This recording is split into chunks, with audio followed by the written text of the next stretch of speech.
Жылы кояш нурларына төренеп, йөгрек гөрләвекләре белән язның беренче айы мартта килеп җитте.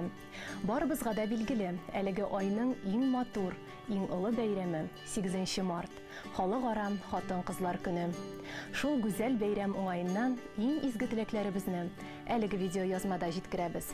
Шулай ук кызыклы сорауларга җаваплар да биредә яңгырар. Карамый калмагыз.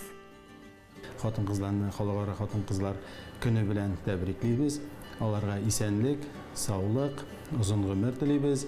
Хатын-кыз бәхетенә барлык кызлар да ирешергә насип әйләсен.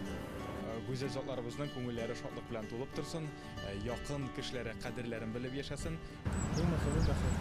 Һәр көндә аларның бәйрәме булырга тиеш дип уйлыйм ян. Матур булып калсыннар.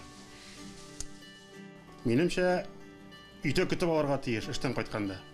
Бик тәмле пешерергә тиеш.